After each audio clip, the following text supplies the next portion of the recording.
Hi friends, मेरा नाम विवेक श्रीवास्तव है। मैं एक आईटी इंजीनियर हूँ। मैं red hat certified and AWS certified engineer हूँ। मैं अपने वीडियो के मीडियम से आप सबके साथ एडब्ल्यूएस नॉलेज को शेयर करना चाहता हूँ। मैं अपनी वीडियो में बहुत ही सिंपल तरीके से एडब्ल्यूएस के बारे में बताऊंगा, इसलिए मेरी वीडियो को लास्ट तक जरूर देखें। अगर वीडियो पसंद आए तो लाइक, शेयर, कमेंट करें। साथ ही में सब्सक्राइब भी करें ताकि आपको मेरी फ्यूचर में बनाई वीडियो का नोटिफिकेशन भी पहुंच जाए। तो बिना किसी देरी के हम शुरू करते हैं आज का टॉपिक। तो आज हम बात करने जा रहे हैं एक सर्विस के बारे में जिसको हम बोलेंगे AWS की क्लाउड फ्रंट CDN सर्विस। ये एक सर्विस है जो अमेजोन हमें प्रोवाइड करता है। तो चलिए हम जान लेते हैं इसके बारे में। तो जैसे आप मेरी स्क्रीन पे देख पा रहे होंगे कि क्लाउड फ्रंट सीडीएन में जो सीडीएन है, सीडीएन का फुल फॉर्म होता है कंटेंट डिलीवरी नेटवर्क। ये एक तरह की ग्लोबल सर्विस होती है। जैसे आपको पता है कि स्टोरेज जो S3 होता है वो हमारी एक ग्लोबल सर्विस है, वैसे ही हमारी क्लाउड फ्रंट सीडीएन जो है वो भी एक तरह की ग्लोबल सर्विस है। तो इसमें क्या होता है कि जो भी आपकी सर्विसेज हैं, जो भी आप सर्विस यूज़ करना चाहते हैं, मतलब जो भी आप कंटेंट यूज़ करना चाहते हैं, जो भी आप वेबसाइट को एक्सेस करना चाहते हैं, तो उसमें क्या होता है कि आपको जो भी कंटेंट है जल्द से जल्द आपको डिलीवर हो जाए, उसके लिए अमेजोन ने हमें क्लाउड फ्रंट सीडीएन तरह करके एक फैसिलिटी प्रोवाइड की है। एक तरह की सर्विस है जो आपके डेटा को यूज़र तक जल्द से जल्दी डिलीवर करने के लिए रिस्पॉन्सिबल होती है। तो क्या होता है कि जैसे कि आपका कोई भी सर्वर पे आपकी वेबसाइट पड़ी हुई है और आप उसको एक्सेस करना चाहते हैं, तो आपको उस सर्वर के पास जाना पड़ता है। सर्वर से आपको डेटा को लेके आके आप उसको एक्सेस कर सकते हैं। बट क्लाउड फ्रंट क्या प्रोवाइड करता है, क्लाउड फ्रंट क्या करता है, अपने कैशे में डेटा को स्टोर कर लेता है और उस कैशे से आप डेटा को एक्सेस करते हैं।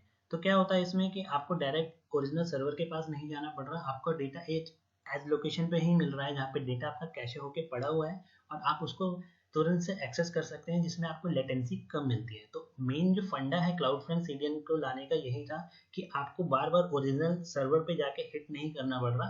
आपका डेटा एक जगह पे कैशे हो रखा है, आप वहां से डेटा को एक्सेस कर सकते हैं।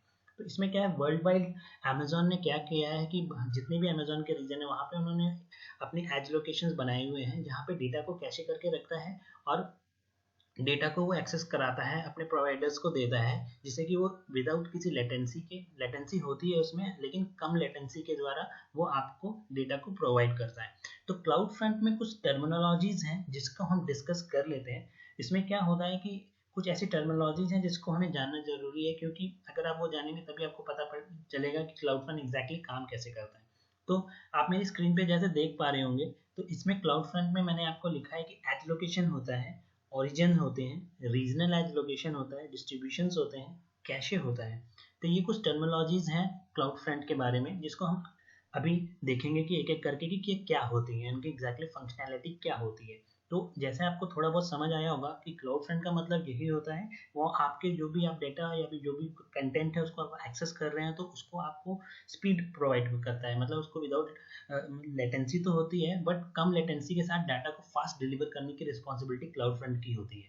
तो ये एक तरह की सर्विस है जो अमेजोन ने हमें प्रोवाइड की है, जिससे हम अपने डेटा जो हमारा होता है वो कैशे होके रहता है और उसको हम फास्ट एक्सेस कर सकते हैं।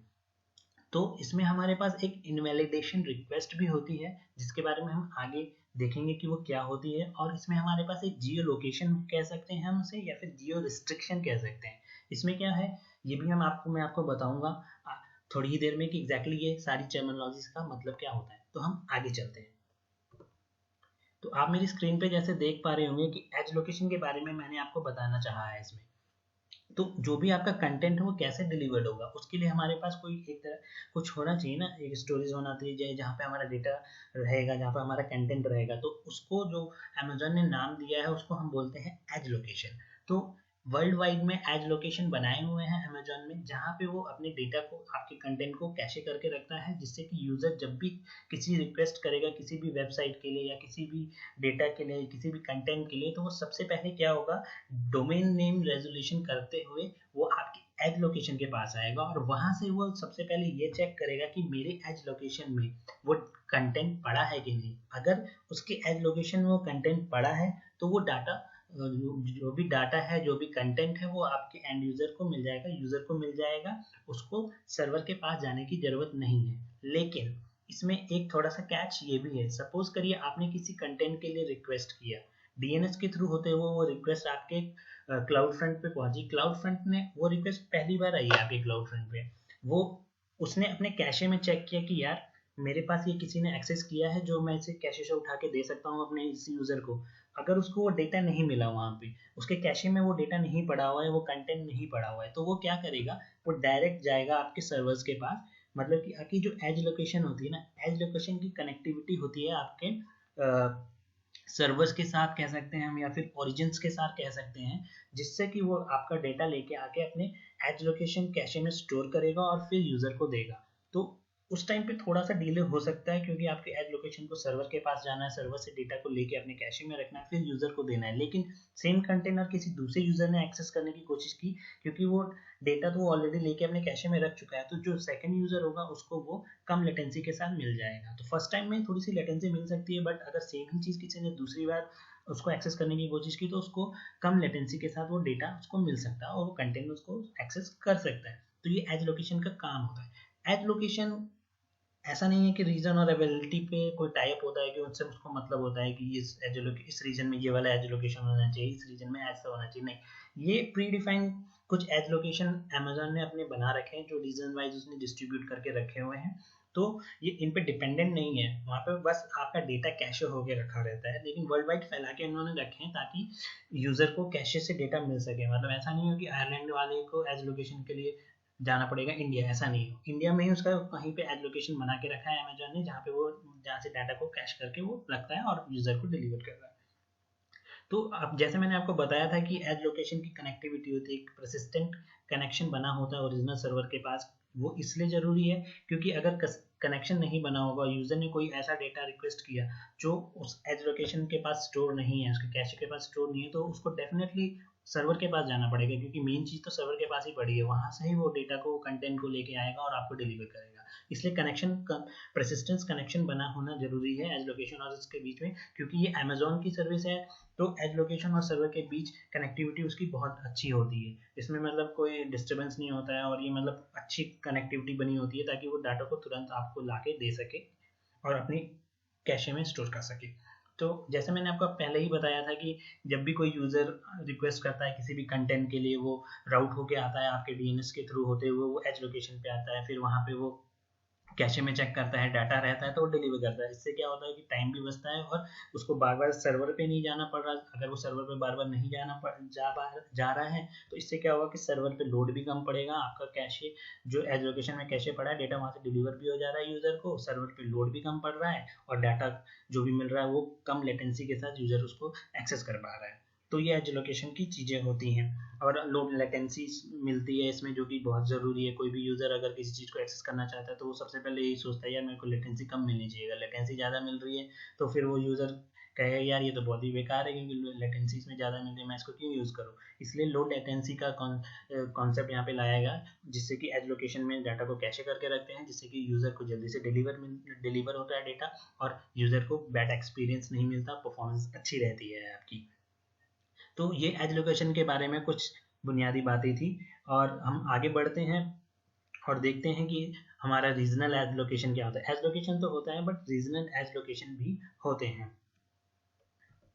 तो आप मेरी स्क्रीन पे जैसे देख पा रहे हैं कि रीजनल एज लोकेशन के बारे में मैंने आपको बताया। इसमें क्या है कि रीजनल एज लोकेशन जो होता है ना, वो आपके ओरिजिन, जो भी आपका ओरिजिन है, जहाँ पे आपका सर्वर पड़ा है, जहाँ पे आपकी वेबसाइट चल रही है, वहाँ पे उसके और आपके ग्लोबल एज लोकेशन के बीच में सिट करता है। ठीक है, तो इसमें क्या है कि सबसे पहले क्या होगा, एज लोकेशन पे चेक करेगा डेटा कि कैशे में डेटा पड़ा है कि नहीं। अगर उसे एज लोकेशन में डेटा नहीं मिला तो वो एक रीजनल एज लोकेशन भी बनाया गया है यहाँ पे, क्योंकि देखिए सब कुछ अगर एज लोकेशन में स्टोर होता रहा तो एज लोकेशन की मेमोरी भर जाएगी, एज लोकेशन स्टोरेज भर जाएगा, इतना स्पेस उसमें नहीं होगा कि वो बार बार स्टोरेज करें, क्योंकि आपकी वेबसाइट अपडेट होती रहती हैं, चीज़ें चेंज होती रहती हैं, तो एज लोकेशन से वो चीज़ों को हटाना भी पड़ता है। तो इन्होंने इस चीज़ को ध्यान में रखने के लिए इन्होंने क्या किया, रीजनल एज लोकेशन भी बनाया कि जो कंटेंट थोड़ा सा पुराना हो जाएगा उसको हम रीजनल एज लोकेशन में भेज देंगे, वहाँ पे वो कुछ टाइम के लिए कैशे में रहेगा। ठीक है, जिससे कि अगर हमारे एज लोकेशन पे डेटा नहीं मिला तो वो क्या करेगा, रीजनल एज लोकेशन से भी डेटा को पुल करके अपने यूजर को दे सकता है। ठीक है, ये डिपेंड करता है टाइम पे, क्योंकि हमारे एज लोकेशन में जो कैशे में डेटा पड़ा है वो टाइम टू टाइम अपडेट होता रहता है, इसलिए वहाँ पे जो पॉपुलर चीज़ें हैं वहाँ पे वो चीज़ें जो ट्रेंडिंग में है उस चीज़ों को वहाँ पे रखा जाता है कुछ समय के लिए, सपोज करिए 24 आवर्स के लिए रहता है, उसके बाद वो रीजनल एज लोकेशन में चला जाता है। तो सबसे पहले एज लोकेशन पे चेक करेगा, वहाँ डाटा नहीं मिला तो रीजनल से भी पूछेगा कि भाई तुम्हारे पास ये डेटा पड़ा है क्या कैशे में। अगर रीजनल बोलता है हाँ मेरे पास डेटा पड़ा है, तो वो रीजनल से डायरेक्ट डिलीवर हो जाएगा आपके यूज़र को और यूज़र उसको एक्सेस कर सकता है।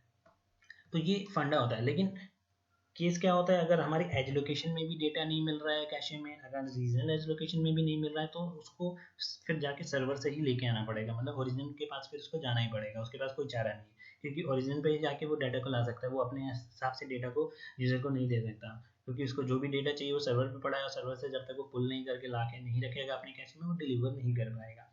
तो ये एज लोकेशन की बात है। तो एज लोकेशन का जो कैशे होता है ना वो थोड़ा सा ज़्यादा होता है, मतलब उसमें जो कैशे आप स्टोर कर रहे हैं उसका टाइम थोड़ा सा ज़्यादा होता है as compare to your global age location. तो ये दो तरह के लोकेशंस होते हैं एज लोकेशन, एक होता है हमारा ग्लोबल जिसको हम एज लोकेशन भी बोलते हैं, एक होता है हमारा रीजनल एज लोकेशन। तो ये इस तरीके से काम करता है। वही चीज़ मैंने यहाँ पे भी लिखी है कि अगर आपका कंटेंट नहीं मिला एज लोकेशन में तो वो रीजनल एज लोकेशन पे जाएगा और वहाँ से आपके कंटेंट को लाके डिलीवर कर देगा। अगर वहाँ पे भी नहीं मिलता है तो वो ओरिजिनल सर्वर के पास लेके जाएगा। तो ये आप आई होप कि आपको एज लोकेशन और रीजनल एज लोकेशन के बारे में थोड़ा सा अंडरस्टैंडिंग हो गई होगी। और यहाँ पे रीजनल एज लोकेशन में क्या होता है, आपका डाटा थोड़े लंबे टाइम के लिए स्टोर हो गया रहता है। तो हम आगे देख लेते हैं। आगे हम जैसे ही जाएंगे तो हम आप देखेंगे कि हमारे जो मैंने आपको टर्म्स बताई थी,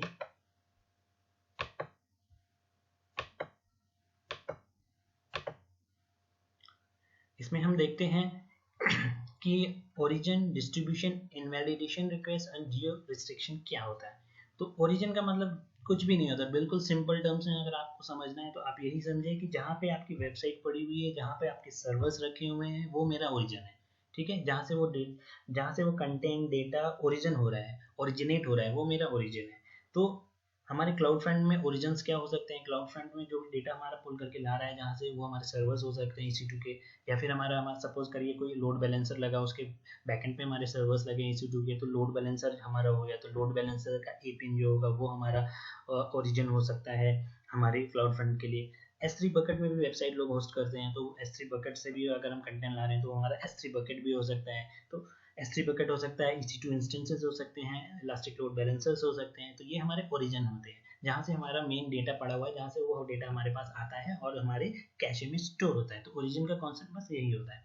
डिस्ट्रीब्यूशन क्या होता है, जब भी आप कोई भी क्लाउड फ्रंट को क्रिएट करते हैं तो आपका एक डिस्ट्रीब्यूशन क्रिएट होता है, मतलब आपकी एक एज लोकेशन बन जाती है, एज लोकेशन बन जाती है एक पर्टिकुलर एरिया में, और वही हमारा डिस्ट्रीब्यूशन कहलाता है। तो डिस्ट्रीब्यूशन का मतलब यही होगा, जब भी आप कोई भी CDN को क्रिएट करेंगे नेटवर्क में तो आपका एक डिस्ट्रीब्यूशन बनेगा, तो ये डिस्ट्रीब्यूशन होता है।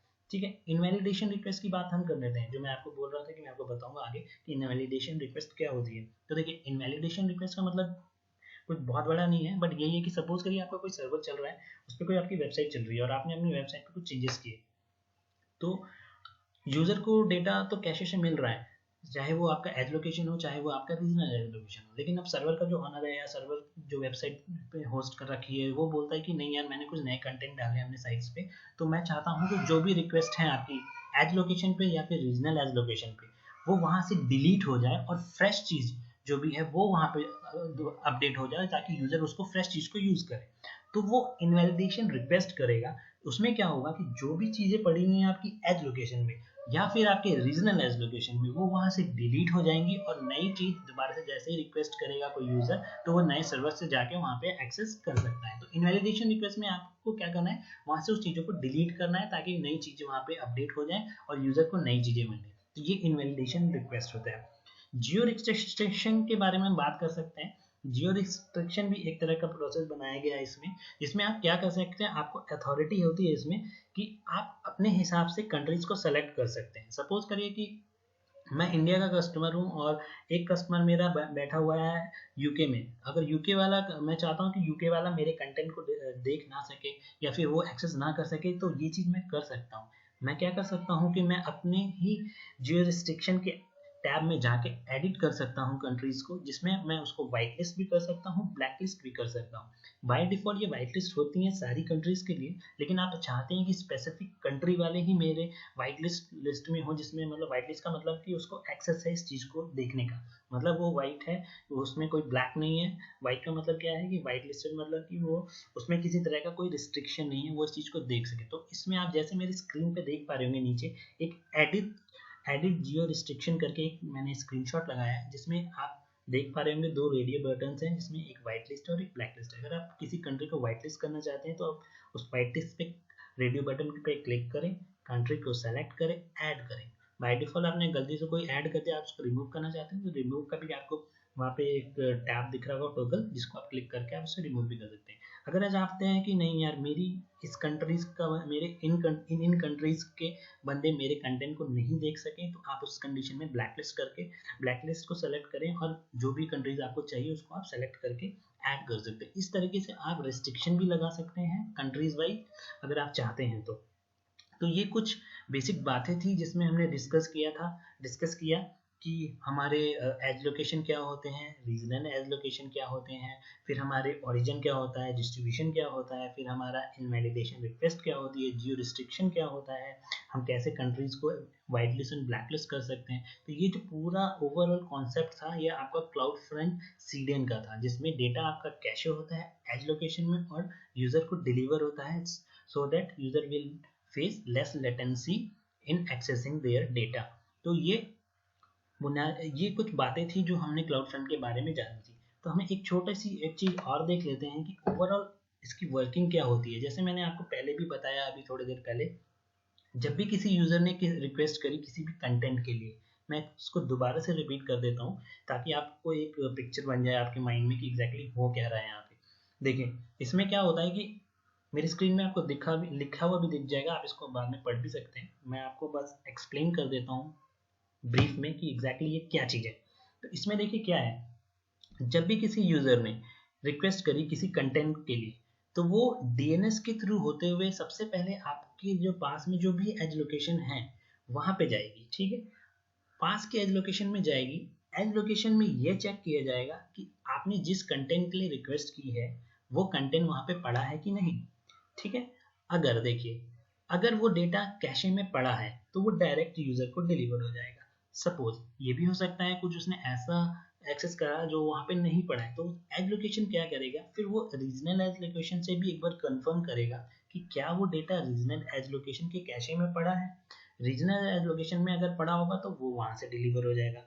अदरवाइज अगर वहां पे भी नहीं पड़ा, मतलब एज लोकेशन में भी नहीं पड़ा, रीजनल एज लोकेशन के कैशे में नहीं पड़ा, तब उसके पास कोई भी चारा नहीं बचता। अब उसको सिर्फ ओरिजिन पे ही जाना पड़ेगा जहां से वो डाटा को कलेक्ट करके लाएगा, अपने अपने कैशे में स्टोर करेगा और उसके बाद यूजर को डिलीवर करेगा। तो सपोज करिए किसी यूजर ने रिक्वेस्ट करी किसी ऐसे कंटेंट के लिए जो आपकी एज लोकेशन में भी नहीं है, रीजनल एज लोकेशन में भी नहीं है, तो वो क्या होगा, एज लोकेशन बात करेगा आपके ओरिजिन से, जो भी आपके ओरिजिन होंगे, चाहे वो EC2 हुआ, चाहे आपका S3 हुआ, चाहे आपके लोड बैलेंसर से जो भी आपने ओरिजिन वहाँ पे डिफाइन किया होगा अपने क्लाउड फ्रंट सीडीएन डिस्ट्रीब्यूशन में, वो वहाँ से जब बात करेगा और वहाँ से कंटेंट को लाके अपने कैशे में स्टोर करेगा और डिलीवर कर देगा। सबसे पहले कैशे में आपका एज लोकेशन में कैशे में डेटा रहेगा, कुछ टाइम के बाद 24 घंटे के बाद वो डेटा वहाँ से हट जाएगा। टाइम टू टाइम डिपेंड करता है कि कितनी देर तक वहाँ पे रहना है। ठीक है, तो क्या होगा कि एज लोकेशन से वो हट के वो रीजनल एज लोकेशन पे चला जाएगा, रीजनल एज लोकेशन के कैशे में कुछ टाइम तक रहेगा, सो दैट कि जब भी दोबारा कोई रिक्वेस्ट करे तो एज लोकेशन पे सबसे पहले चेक हो, अगर वहाँ नहीं मिला तो रीजन से चेक हो, रीजन से वो डिलीवर कर दें। तो इस तरीके से क्या होगा कि आपका डेटा जो है एज लोकेशन के कैशे में मिल जा रहा है या फिर रीजनल एज लोकेशन के कैशे में मिल जाता है, जिससे जो भी यूजर उस चीज कंटेंट को देखना चाह रहा है, जो भी इस चीज को एक्सेस करना चाह रहा है, उसको कम से कम लेटेंसी मिलेगी और वो फास्ट डेटा को एक्सेस कर सकता है। इससे एक प्रॉब्लम आपकी और भी सॉल्व होती है, एक नहीं इनफैक्ट दो प्रॉब्लम सॉल्व होती है। आपकी परफॉर्मेंस इंक्रीज होती है। दूसरी चीज, आपको बार बार सर्वर के पास जाके हिट नहीं करना पड़ रहा, क्योंकि सपोज करिए मेरे पास 100 यूजर है, 100 यूजर बार बार जाके सर्वर पे हिट करेंगे तो इससे सर्वर का भी लोड बढ़ेगा। बट सर्वर पे तो सिर्फ जाना ही नहीं पड़ रहा क्योंकि उसको डेटा तो कैशे में ही मिल जा रहा है। तो कैशे में मिलने से उसको क्या हो रहा है, सर्वर पे भी ज्यादा लोड नहीं पड़ रहा है, ये फायदा भी हो गया और सर्वर पे लोड कम पड़ रहा है और वो और अच्छे से काम करेगा, परफॉर्मेंस अच्छी होगी, क्योंकि तो डेटा के लिए बार बार मेरे सर्वर पे हिट नहीं कर रहा ना वो क्योंकि कैशे में ही में उसको डेटा मिल जा रहा है तो कैशे से एक्सेस कर ले रहा है। कुछ ऐसी चुनिंदा रिक्वेस्ट होंगी जो नहीं मिल पाती, तो उसके लिए उसको सर्वर के पास आके रिक्वेस्ट लेनी पड़ रही है। इंस्टेड ऑफ 100 लोग एक चीज़ को एक्सेस करेंगे तो लोड बढ़ेगा, लेकिन अगर 100 लोग की रिक्वेस्ट है जिसमें से वो 50 की रिक्वेस्ट 60 की रिक्वेस्ट ऑलरेडी प्रोसेस कर दे रहा है कैशे से, तो लोड कम पड़ रहा है सर्वर पे। तो इस तरह से लोड भी कम पड़ रहा है आपके सर्वर पे, कैशे से डाटा आपको मिल जा रहा है लोकेशन के कैशे से, और डेटा जो भी यूज़र को मिल रहा है, कंटेंट जो भी यूज़र एक्सेस करना चाह रहा है वो फास्ट मिल रहा है उसको। तो ये ओवरऑल कॉन्सेप्ट था जो कि क्लाउड फ्रंट CDN में हमें एक मिलता है, जो कि वेब सर्विस है हमारी AWS की, जिसमें हमें क्लाउड फ्रंट CDN के बारे में देखा कि एग्जैक्टली क्लाउड फ्रंट CDN क्या है, एग्जैक्टली वो कैसे काम करता है, उसमें कौन कौन से पैरामीटर्स होते हैं, कौन कौन सी टर्मिनोलॉजीज यूज होती हैं। तो ये थी हमारी क्लाउड फ्रंट की थोड़ी सी थ्योरी। हम इसकी लैब करेंगे नेक्स्ट वीडियो में, जिसमें मैं आपको दिखाऊंगा कि क्लाउड फ्रंट डिस्ट्रीब्यूशंस को हम कैसे, क्लाउड फ्रंट डिस्ट्रीब्यूशन में हम कैसे डिस्ट्रीब्यूशन क्रिएट करते हैं, जियो लोकेशन की टैब के लिए हमें किधर क्लिक करना है, इनवैलिडेशन रिक्वेस्ट कहाँ होती है, ये सारी कुछ चीज़ें मैं आपको दिखाऊंगा जो आप अपने आने वाली लैब्स जो हम करेंगे उसमें आप देखेंगे। तो क्लाउड फ्रंट के बारे में बस यही था जो हमने देखा। तो आपको वीडियो कैसी लगी प्लीज़ बताइएगा। Thanks for watching, see you in next video, happy learning.